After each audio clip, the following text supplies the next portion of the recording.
Dad Perfect Revents. Part 1/4. The Wedding. I wasn't invited to the wedding. I wasn't invited to.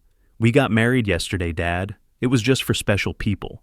My daughter Emily said this while wearing a $50,000 engagement ring I'd paid for, sitting in a $1.2 million penthouse I'd bought her as a wedding gift, eating dinner on furniture I'd financed.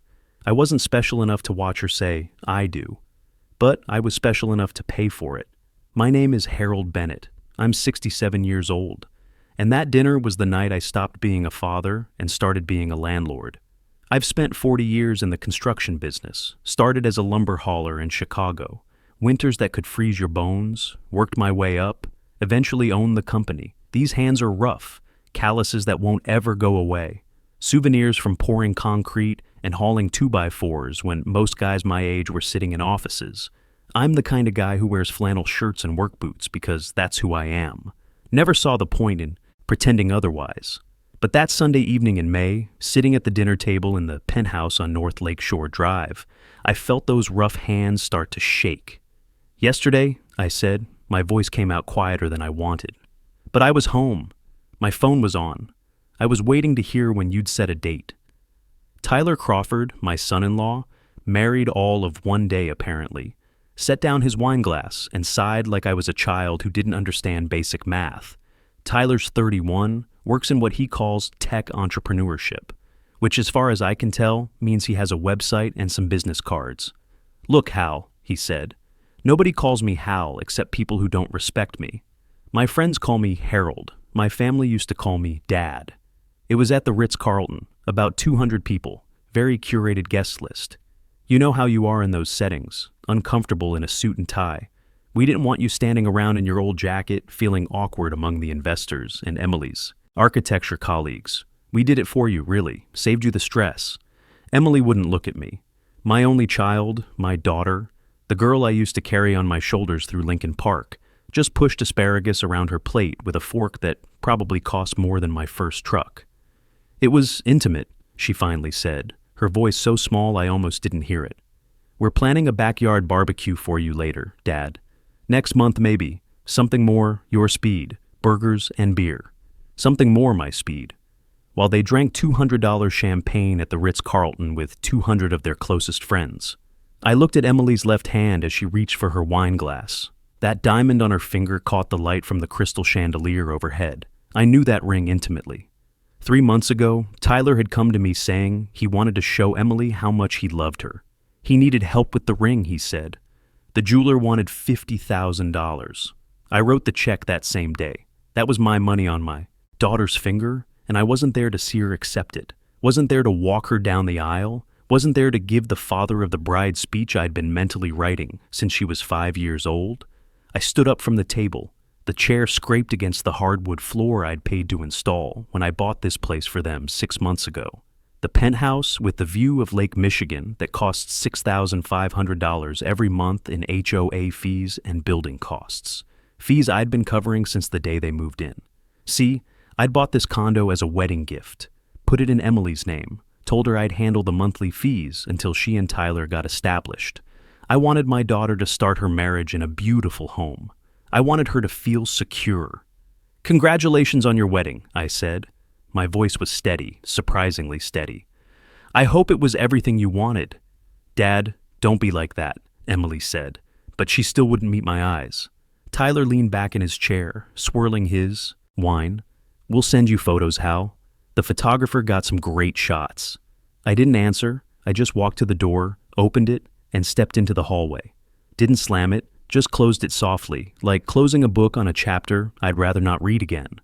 The elevator ride down to the lobby felt longer than usual. I watched the numbers descend, 41, 40, 39, and with each floor, something inside me got colder and harder. As I drove home that night in my old pickup truck, I wasn't crying. I wasn't even particularly sad. I felt like a businessman who just realized he'd been funding a bad investment for too long. And businessmen don't cry, they cut their losses. I pulled over at a rest stop and took out my phone. Called my lawyer, Judy Palmer. We've known each other 20 years. She handled all my property deals when I was building my company. "Harold," she answered on the second ring. Everything okay? It's kinda late. Judy, I said, watching the headlights blur past on the highway. I need you to pull the file on the North Lakeshore property, Unit 41, the penthouse. There was a pause. That's Emily's place, the one you bought her. That's the one. I want you to look at the ownership structure, and I want you to prepare some paperwork. What kind of paperwork? I took a breath. I think it's time my son-in-law learned what it actually costs to be special. Part 2/4. The wedding. I wasn't invited to. 3 days went by without a word from Emily or Tyler. No call to explain, no apology, nothing. I spent that time doing what I do best, working. Not physical labor anymore, but the kind of work that comes from owning 5 residential towers in Chicago and having $80 million in assets that nobody knows about except Judy and my accountant. See, everyone thinks I'm just a retired contractor with a decent pension. They see the flannel shirt and the work boots and the old Ford pickup, and they make assumptions. They don't know that for 40 years, every dollar I made went into buying land and buildings. They don't know that when the market crashed in 2008, I bought 3 properties for pennies on the dollar. They don't know I own the building Emily and Tyler live in. They think they're connected to some faceless corporation called Bennett Holdings. They've never asked who Bennett is, never wondered why the name on their HOA statements matches their last name. Emily just assumed it was a coincidence. I was sitting in my usual booth at Lou's Diner on the south side, the kind of place where coffee costs $1 and the eggs come with hash browns whether you want them or not, when my phone rang. Tyler's name lit up the screen. I let it ring 3 times before answering, let him sweat a little. "Dad," he said, and I noticed he called me Dad now, not Hal. Funny how that works. "Dad, where have you been? We've been trying to reach you. Is everything okay?" In the background, I could hear Emily crying. "I'm fine, Tyler. Just been busy. What's wrong?" "It's the 10th, he said, his voice tight with panic. "The money, the transfer for the monthly building fees. It hasn't shown up. The management company portal is showing we're delinquent. Did you forget to process it?" I took a slow sip of my coffee. It was bitter and hot and perfect. "Oh, that," I said. "Well, son, I've got some bad news. Things are tight this month. My pension check got delayed. Some kind of administrative mix-up. Real headache." Dead silence on the other end. "What do you mean tight?" Tyler finally asked. "Dad, the fees are $6,500. We don't have $6,500. We spent everything on the wedding. You know that." "I know, son, but I'm afraid I can't help you this time. I've got to buy my blood pressure medication. Got to fix the transmission on the truck. But you guys are doing well, right? Emily's got her architecture job, and Tyler, you're running that AI startup. I'm sure you can figure it out. You just need to budget better." "Budget? Better?" Emily's voice cut in. She must have grabbed the phone. "Dad, this isn't funny. Do you know what happens if we don't pay? They'll put a lien on the property. They'll put a mark on our credit. We have a reputation in this building." I set down my coffee cup carefully. The waitress, a young woman named Nancy, who's working her way through community college, glanced over. I gave her a small wave that everything was fine. "Emily," I said, my voice dropping low and cold. "I'm not joking. I'm just broke. At least, that's what you should assume. You wanted me out of the picture, remember? You didn't want me at your wedding because I'd ruin the aesthetic. Well, my wallet disappeared along with me." "But we have an arrangement," she said. "You promised you'd cover the fees until we got established." "I did, and I kept that promise for 6 months. But things change. You're established now. You had a $200 a plate reception at the Ritz-Carlton. That sounds pretty established to me." "Dad, please," Tyler broke back in, and now he sounded like he was crying. "We literally don't have it. What are we supposed to do?" I gripped the edge of the table. 40 years of construction work, of saving every penny, of living below my means so I could give my daughter a better life. And this is what I got. A son-in-law who couldn't figure out how to pay his own bills, and a daughter who thought I wasn't good enough to watch her get married.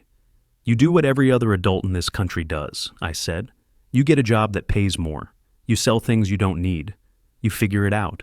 That's what I did when I was your age and couldn't afford rent. I worked double shifts. I ate ramen for dinner. I struggled. Now it's your turn." "But Dad," I hung up, sat there for a long moment, breathing in the smell of bacon grease and coffee and working-class dignity. This diner was my kind of place. Real people, real work, real respect. Nancy came over with the coffee pot. "Refill, mister." Bennett, please. She poured, then hesitated. Everything okay? You look upset. Just family stuff, Nancy. Nothing I can't handle. She nodded sympathetically. My dad always says family's the hardest job you'll ever have. Your dad's a smart man. After she walked away, I picked up my other phone, the one I use for business, and dialed Vernon Hayes, the building manager who reports directly to me through Bennett Holdings. Vernon, I said, has the notice been delivered to Unit 41 yet? Walking up there right now, sir. Got the envelope in my hand. Official notice of delinquency and intent to file a lien. Red urgent stamp, just like you requested. Good. Make sure it's visible when you slide it under the door. I want them to see it the second they come home. Will do, Mr. Bennett. Sir, if you don't mind me asking, isn't that your daughter's unit? It is, I said, which is why I know exactly what they can afford to lose. I hung up and stared at my reflection in the diner window. Gray hair, weathered face, rough hands wrapped around a cheap coffee mug. I looked like exactly what I was, a working man who'd built something from nothing. Tyler and Emily looked at me and saw a janitor, an embarrassment, someone to hide from their fancy friends. They had no idea they were looking at the man who owned their home, their view, their whole comfortable life. But they were about to find out. Part 3 out of 4. The wedding. I wasn't invited to. 2 weeks later, I got another call from Tyler. This time, his voice was different. Weak, trembling, scared. Dad, he whispered. Dad, I'm at Northwestern Hospital. I collapsed on the street. My chest, it felt like an elephant sitting on it. I can barely breathe. My blood went cold. Every parent's worst nightmare, even when that child has broken your heart. What's wrong? Where's Emily? She's in the waiting room, he said, his breathing ragged and uneven.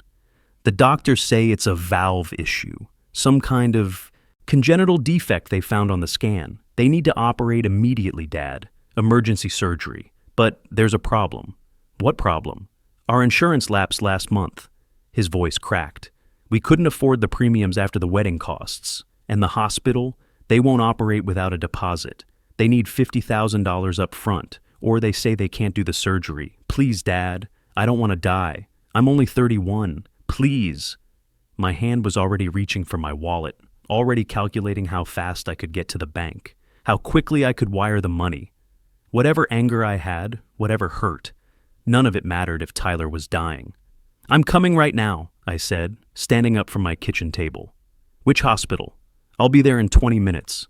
No, don't come yet. They're prepping me for surgery. They won't let anyone back here anyway. Just wire the money to my account. It's faster that way. I can pay the hospital directly from my phone. Every minute counts, Dad. Please, wire it to his account. Something about that struck an odd note, but I pushed it aside. This was life or death. Okay. Let me pull up my banking app. Just hold on, son. Then my phone buzzed with a text message. It was from the private investigator I'd hired 2 weeks ago. Judy had recommended him, said he was expensive but thorough. I'd hired him to track Tyler's spending, see where all that wedding money had really gone. The message contained a single photo. It showed a man in a white terry cloth bathrobe, standing at a spa reception desk. He was holding a glass of cucumber water. He was laughing, looking healthy and relaxed, and very much alive. His face was clearly visible. It was Tyler. The timestamp on the photo read 10:37 a.m., 12 minutes ago. The location tag read Azure Sanctuary Spa and Wellness Center, 45 minutes outside Chicago. I stared at that photo for a long time. Tyler's ragged breathing continued in my ear, a performance worthy of an Academy Award. Dad, he said, adding a little wheeze. Are you still there? The pain, it's getting worse. They're saying I might not make it if we can't get the deposit in the next hour. I sat back down, took a slow breath, then another. I'm at the bank, I lied, my voice perfectly calm. But there's an issue, Tyler. Most of my money is tied up in CDS and retirement accounts. I don't have $50,000 just sitting liquid in my checking account. Can't you break the CD, take the penalty? That would take 3 business days to process, but I've got the old pickup truck. You know, the Ford I've been driving for 15 years. There's a collector who's been after me to sell it to him. Classic trucks are worth good money now. He offered me $45,000 last month. There was a pause. I could practically hear Tyler's brain working, recalculating. "How long would that take?" he asked. His breathing sounded a bit stronger now. "Well, I'd have to call him, arrange a meeting, get the title transferred, wait for his bank to clear the check. Maybe 2 weeks? I can push him to move faster, but these things take time. Can you ask the doctors to put you on a payment plan for a couple weeks? Tell them the money's coming?" Another pause, longer this time. I think I can convince them," Tyler said. His voice had lost that desperate edge. "If I show them proof that you're selling the truck, if I can prove the money's coming. Yeah, 2 weeks. I can hold on for 2 weeks. You're sure? Because if you're really dying, Tyler, I'll figure something out. I'll take a loan against the house. I'll do whatever it takes." No, he said quickly. 2 weeks is fine. The doctors just said if I rest and take the medication they're prescribing, I should be stable. Just promise me you'll send every cent when you sell the truck, Dad. Promise me." "I promise," I said quietly. "I'll send you exactly what you deserve." "Thank you, Dad. Thank you so much. I have to go now. The nurse is coming to take me for more tests." He hung up. I sat there in my kitchen, staring at the photo of Tyler in his spa robe, and I felt something inside me turn to ice. He hadn't just lied. He'd weaponized my love for my daughter. He'd played on a father's worst fear, watching a child die, just to scam $50,000 out of me. This wasn't greed anymore. This was something darker. I called Judy Palmer. "I need to see you," I said, "today, and bring everything the investigator found." 2 hours later, I was sitting in Judy's downtown office, looking at a spread of photographs and documents across her mahogany desk. "He's been doing this for 6 months, Judy said, pointing at bank statements. "The PI tracked him. He's not running a tech startup. There's no company, no LLC, no business license, nothing. He's been living entirely on your monthly payments and Emily's salary." She slid another folder toward me. "And there's this." I opened it. More bank statements, an offshore account in Tyler's, name alone. The balance showed $200,000. "Where did he get that?" I asked, though I already knew the answer would make me sick. "He convinced Emily to refinance the condo, told her it was to invest in the startup to hire developers. She signed the papers, didn't read them carefully because she trusted him. He took $400,000 in equity from the property you gave her." My hands clenched into fists. $400,000. Where's the other $200,000? Judy pulled out more photos. A silver Porsche Cayenne with temporary tags. Registered in Tyler's name only, paid cash, $95,000. Another photo. Vacation condo in Miami, $110,000 down payment, also in Tyler's name only. Emily doesn't know? Emily thinks they're broke. He's been telling her they're struggling, that the startup is bleeding money, while he's parking assets in his name and hiding cash offshore. Judy pulled out one more document. And the PI found this in Tyler's email. It was a printout. From Tyler to someone named Dad, his father. The email read, "Everything's going according to plan. Old man is completely clueless. 6 more months of playing the struggling entrepreneur, then we convince Emily to sell the condo.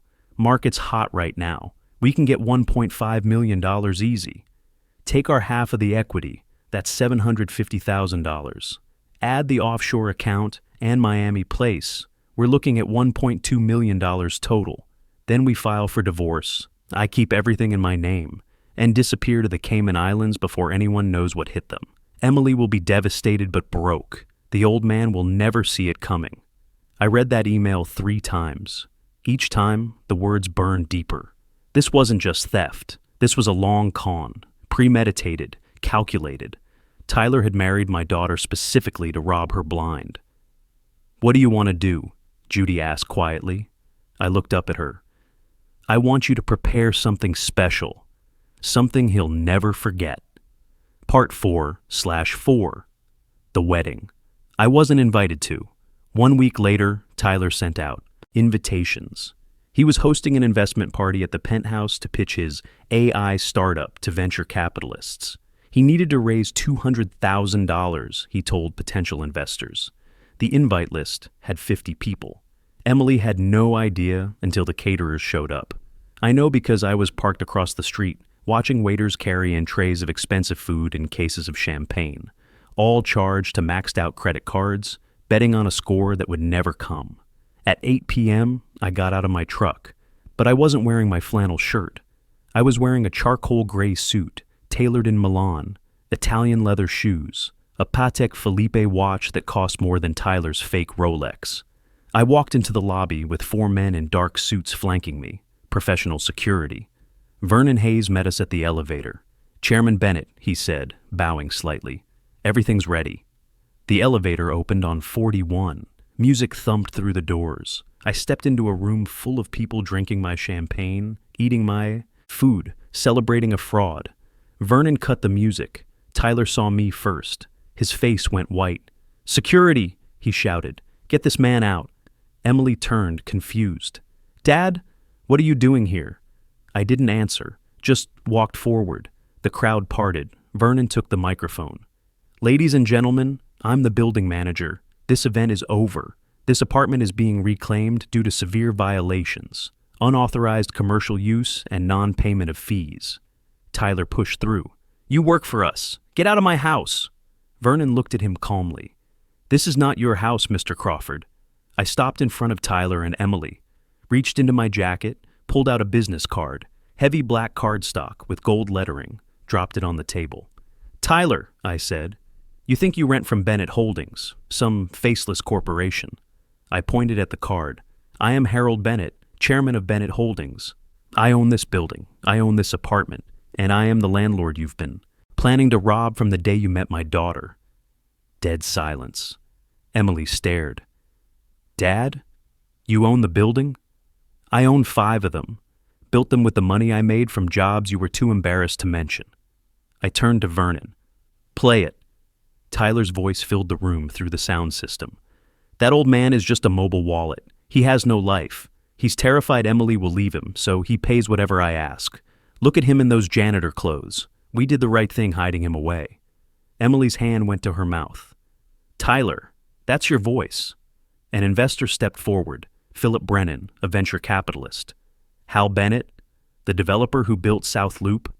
He turned to Tyler, disgusted. "You told me your father-in-law was a handyman." Philip walked out. The room emptied in 2 minutes. When they were gone, just us remained.